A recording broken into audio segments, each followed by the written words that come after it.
Bonjour monsieur, donc je suis chrétien. Est-ce que vous êtes chrétien? Oui, Oui, vous êtes chrétien? oui. Super, donc nous ce qu'on vient faire c'est qu'on explique aux gens, donc après la mort, vous savez, on va tous mourir un jour. Après la mort, la Bible nous dit qu'il y a un paradis et il y a un enfer. Est-ce que vous avez déjà entendu ces termes paradis et enfer? Oui, j'ai fait un peu de catéchisme. D'accord, très bien. Ouais. Et est-ce que vous savez comment vous pouvez être sûr d'aller au paradis? Est-ce qu'on vous a déjà expliqué? Faut être une bonne personne, c'est Faut être ça? une bonne personne. Faut faire des bonnes choses. D'accord. Donc Dieu nous dit quelque chose de vraiment différent. Est-ce que je peux vous montrer comment vous pouvez être sûr d'y aller avec des versets de la Bible? Bah Vous oui. avez quelques minutes? Oui. Super. Pour commencer, on va aller dans Romains. La Bible nous dit ici, car tous ont péché et n'atteignent pas à la gloire de Dieu. Donc, est-ce que vous savez ce que c'est que le péché? C'est quand on fait des bêtises. Voilà, par exemple, mentir, voler, tout ça, ce sont des péchés. Est-ce que vous pensez que tous les hommes ont déjà péché? Ah oui, Oui, personne n'est parfait, hein. exactement. Il n'y a que Dieu qui est parfait. Et la Bible nous montre bien, car tous ont péché. Donc, nous sommes tous pécheurs. Et il est dit ici, n'atteignent pas à la gloire de Dieu. Ça veut dire quoi? Ça veut dire qu'on ne peut pas atteindre la gloire de Dieu parce que Dieu est parfait. Ce qui nous montre qu'on ne peut pas aller au paradis par nos bonnes actions. Je sais que c'est ce que vous avez dit au début, mais c'est impossible parce que Dieu, son standard est parfait et nous ne pouvons pas atteindre sa gloire. D'accord? Ah oui. Donc je vais vous montrer après comment vous pouvez aller au paradis justement. Ensuite, il faut savoir que la Bible nous dit car le salaire du péché est la mort. Donc la conséquence de notre péché, c'est le fait qu'on va mourir un jour. Vous savez, on va tous mourir un jour. C'est parce qu'on est pécheur. Mais après la mort, la vie ne s'arrête pas là, parce que nous avons un esprit et une âme. Et la Bible après parle de la seconde mort, dans ce qu'on appelle l'enfer. Je vais vous montrer un verset qui en parle. Dans Apocalypse 21:8, il est dit « Mais les craintifs et les incrédules, et les abominables, et les meurtriers, et les proxénètes, et les sorciers, et les idolâtres », tout ça c'est une liste de péchés. Mais après ça nous dit aussi « Et tous les menteurs ». Est-ce que vous avez déjà menti? Ça vous est arrivé oui. de mentir? Ouais. Oui, c'est arrivé à tout le monde. Ouais. C'est pour ça que Dieu le met ici, parce que moi aussi j'ai menti. Et Dieu sait très bien qu'on est tous coupables, parce qu'on a tous menti. Et il nous dit, auront leur part dans le lac qui brûle avec le feu et le soufre, qui est la seconde mort. Donc c'est ça, la Bible nous parle donc de l'enfer. C'est sûr que c'est pas très drôle, mais Dieu nous met en garde que la conséquence de notre péché, c'est le fait qu'on soit puni en enfer. Parce que nous devons payer pour les péchés que nous avons faits. Bien sûr, est-ce que vous pensez que Dieu veut que vous alliez en enfer? Non, je pense pas. Non, la Bible dit que Dieu est amour. Dieu veut que tous les hommes soient sauvés. Donc qu'est-ce qu'il a fait justement par amour pour vous? Pour que justement vous n'ayez pas à aller en enfer et que vous puissiez être pardonnés de vos péchés. Donc la Bible dit en Romains 5, au verset 8, « Mais Dieu dirige son amour vers nous, en ce que, pendant que nous étions encore pécheurs, Christ mourut pour nous. » Donc ce que Dieu a fait par amour pour vous, c'est qu'il a envoyé son Fils Jésus-Christ mourir pour vous. Est-ce que vous connaissez un peu l'histoire de Jésus-Christ? Oui, j'ai fait un peu de catéchisme. Catéchisme? Ouais. D'accord. Je vais vous montrer, je vais vous faire un résumé pour bien revoir avec vous. La Bible dit en Matthieu 1, au verset 21, « Et elle enfantera un fils », donc en parlant de la Vierge Marie, « et tu appelleras son nom Jésus, car il sauvera son peuple de leurs péchés. » Donc pour vous dire que le nom de Jésus signifie qu'il va nous sauver, donc c'est le sauveur. Jésus est notre sauveur. Quand il est venu sur terre il y a 2000 ans, il est venu dans l'objectif de nous sauver de nos péchés. Et il est dit ici, voici une vierge sera enceinte, parce que Jésus est né de la Vierge Marie, et enfantera un fils, et l'on appellera son nom Emmanuel, ce qui signifie Dieu avec nous. Donc Jésus-Christ est le Fils de Dieu qui est venu sur terre il y a 2000 ans, mais il est aussi Dieu. D'accord? La Bible nous dit que Dieu fut manifesté dans la chair. Là il est dit ce qui signifie Dieu avec nous. Oui, D'accord. vous voulez savoir quelque Mais chose? comment il peut être à la fois le Fils de Dieu et Dieu? Parce que Dieu est trinitaire, donc il est composé de 3 personnes. Il y a le Père, le Fils et l'Esprit Saint. La Bible nous dit qu'il y en a 3 qui attestent dans le ciel, le Père, la Parole et l'Esprit Saint. Et ces 3-là sont un. D'accord. Ce qui veut dire qu'il y a 3 personnes mais un seul Dieu. Donc Jésus-Christ est pleinement Dieu, mais il est aussi pleinement le Fils de Dieu. D'accord. Et donc Dieu est venu, il a été manifesté dans la chair. Il a mené une vie parfaite. La Bible dit qu'il n'a connu aucun péché. Pourtant il a été tenté comme nous le sommes. Donc il n'a jamais péché. Et pourtant les hommes l'ont arrêté, ils l'ont fait fouetter, ils se sont moqués de lui et ils l'ont fait crucifier. Vous avez déjà oui, sûrement... Voilà. Ouais. Et pourquoi les hommes l'ont crucifié? Parce que Jésus est venu mourir pour nos péchés. Ça veut dire que Jésus s'est donné lui-même pour nous quand il est mort sur la croix. Il est bien dit ici, dans 1 Pierre 2,24, qui lui-même a porté nos péchés en son propre corps sur l'arbre. Ça veut dire sur la croix. D'accord. Donc quand Jésus-Christ est mort sur la croix, il a porté tous vos péchés. Tous mes péchés, les péchés de tout le monde. Il est venu pour ça, mourir pour nos péchés. Il a pris notre place. Parce que nous méritions la mort, nous méritions d'aller en enfer, mais Jésus-Christ, en mourant sur la croix, a pris notre place. Et après, quand il est mort, son âme est descendue en enfer pendant 3 jours et 3 nuits. Ah, c'est ça. Payé Donc. pour nos péchés aussi. D'accord.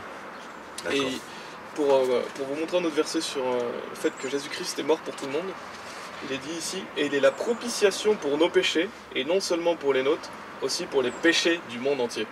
Vous voyez, Jésus-Christ est venu mourir pour tout le monde. Il est mort pour les péchés du monde entier. Et donc il a fait ça par amour pour nous. Il a fait ça pour qu'on puisse justement être pardonné et justifié devant Dieu le Père, devant Dieu.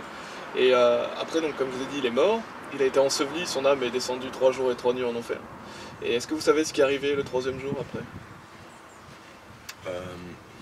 Il est monté au ciel. Oui, et avant ça? Il est revenu. Oui. Il est ressuscité. Ah, Donc, ça veut dire qu'il est, d'accord. il est revenu à la vie. Oui. Donc Jésus-Christ est mort, mais après il est ressuscité. Et la Bible nous le montre en Romains 8, 34 notamment, qui nous dit qui est celui qui condamne? C'est Christ qui mourut. Donc, vous voyez bien qu'il a été mort. Oui, plutôt, qui est ressuscité. Ça veut dire qu'il est revenu à la vie. Il n'est pas seulement mort, mais il est revenu à la vie, qui est même à la main droite de Dieu, qui aussi fait intercession pour nous. Donc Dieu est vivant. Nous ne croyons pas dans un Dieu mort, nous croyons dans un Dieu vivant. Donc Jésus-Christ a été ressuscité. Et après, il est monté au ciel, 40 jours après, comme je vous avais dit, après il est monté au ciel. Et il est à la main droite de Dieu, et il fait intercession pour nous, parce que c'est notre avocat, il veut nous sauver. Intercession, ça veut dire quoi? Ça veut dire que c'est notre avocat, justement. D'accord. Il veut nous sauver, il veut justement faire intercession avec Dieu le Père pour nous. Il veut interagir pour nous. Ok. Et voilà, Jésus-Christ a fait ça pour tout le monde, il est mort pour les péchés de tout le monde, il a été enseveli, il est ressuscité des morts. Maintenant, est-ce que vous pensez que tout le monde va aller automatiquement au ciel? Non, je pense pas. Non, vous avez raison. Parce qu'il y a quelque chose que vous devez faire justement pour aller au paradis. Et la Bible répond à cette question. Il est dit ici dans les Actes. Et il les amena dehors et dit, messieurs, que dois-je faire pour être sauvé? Donc qu'est-ce que vous devez faire vous personnellement pour être sauvé? Comment vous pouvez aller au paradis? Comment vous pouvez être pardonné de vos péchés? Et la Bible répond ici en disant, et ils dirent, crois au Seigneur Jésus-Christ et tu seras sauvé et ta maison. Donc qu'est-ce qu'il est dit de faire ici pour aller au paradis, selon ce verset? Il est dit ici, Faut croire. voilà, il est dit de croire. Faut croire en Dieu.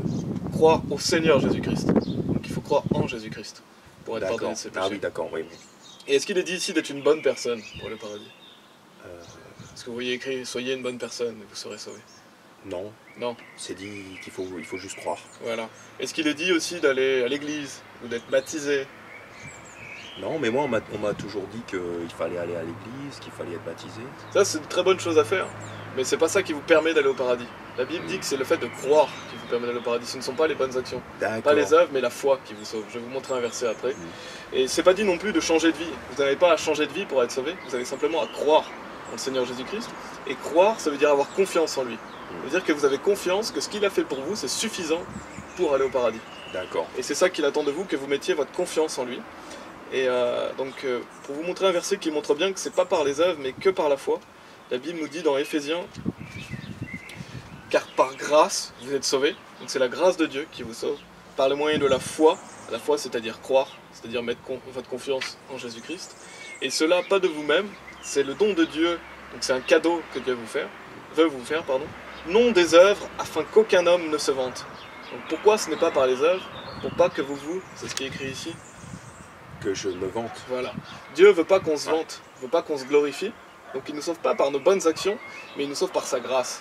D'accord? Parce que toute la gloire revient seulement à lui pour notre salut.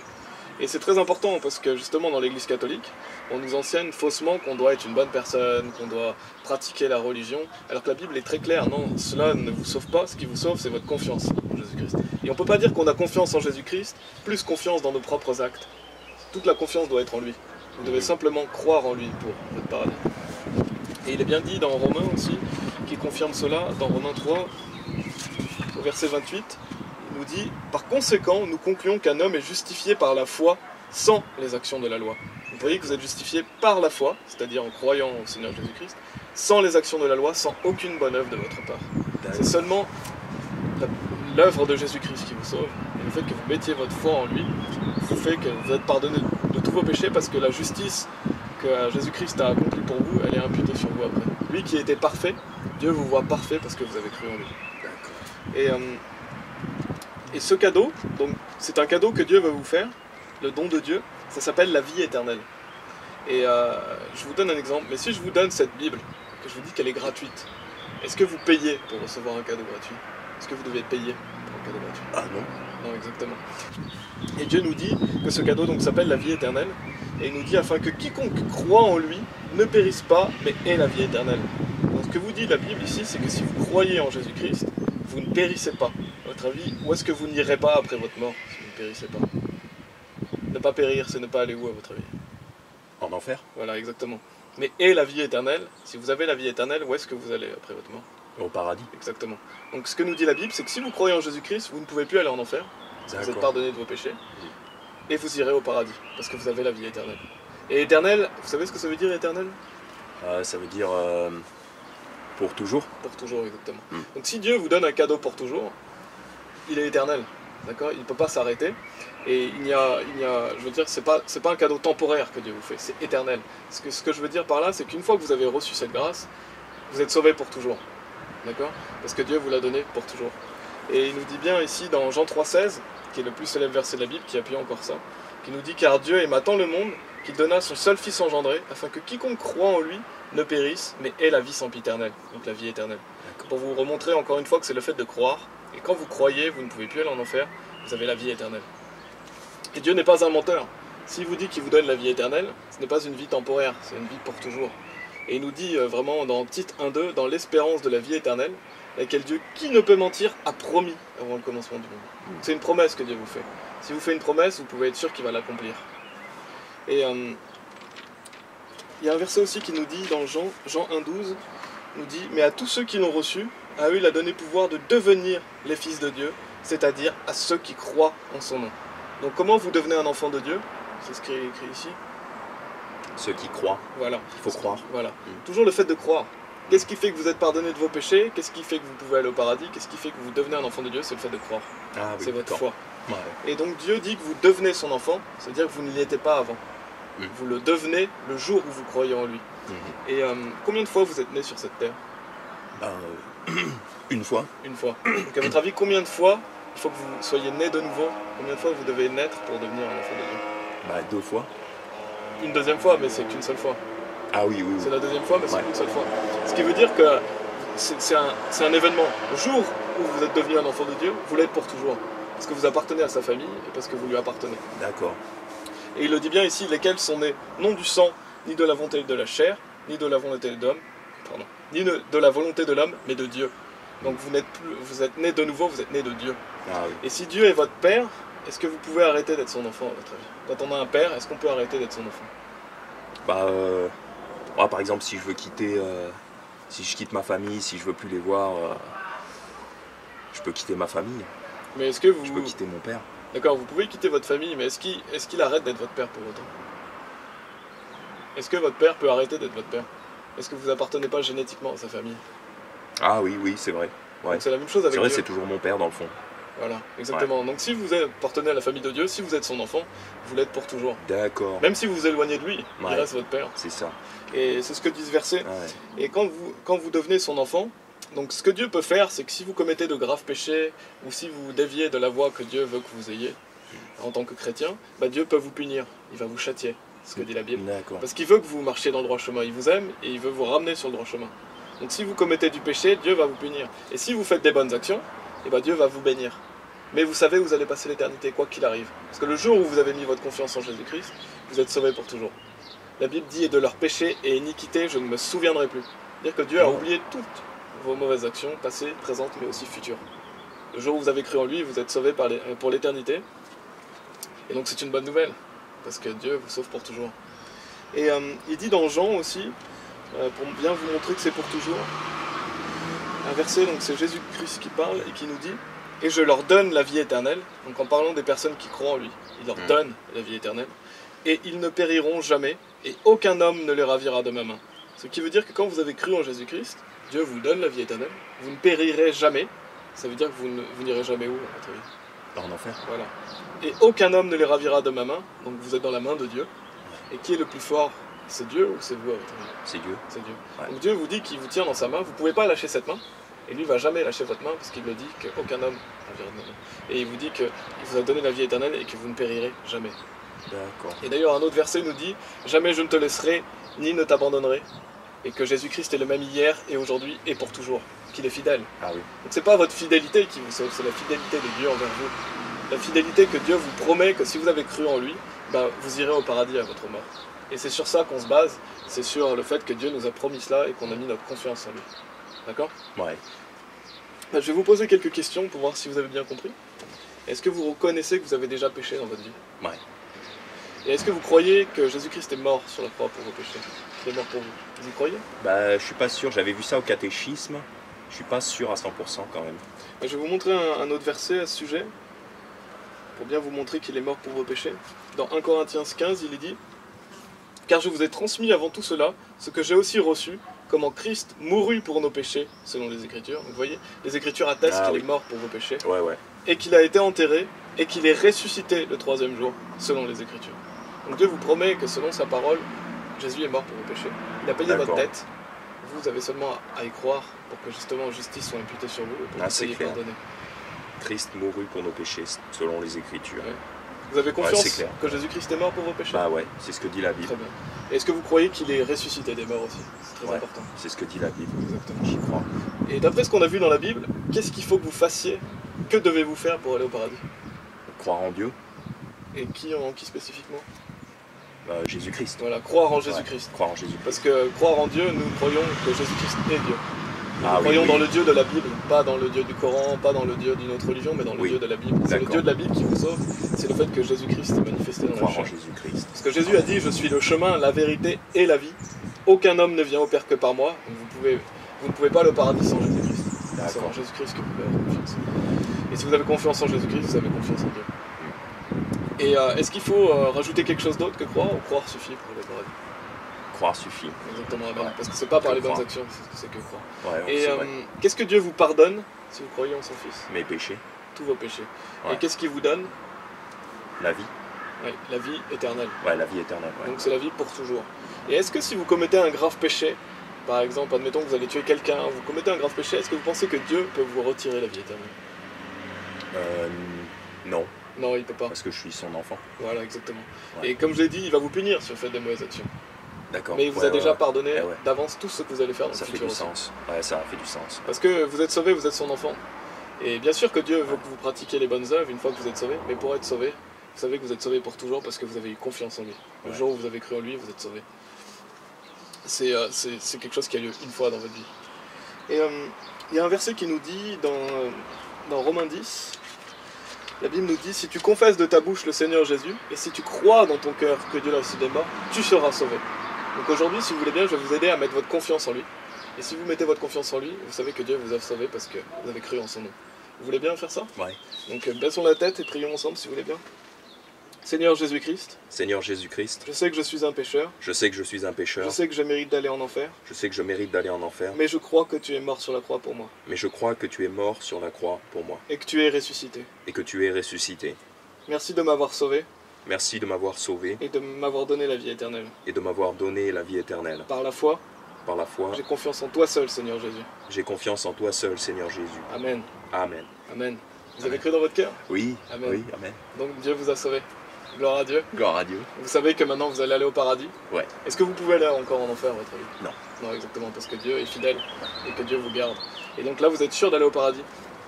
Maintenant, ce qu'on invite les gens à faire, c'est qu'une fois qu'ils sont sauvés, ce qui est important, c'est que vous puissiez trouver une bonne église, que vous puissiez vous réunir avec d'autres chrétiens.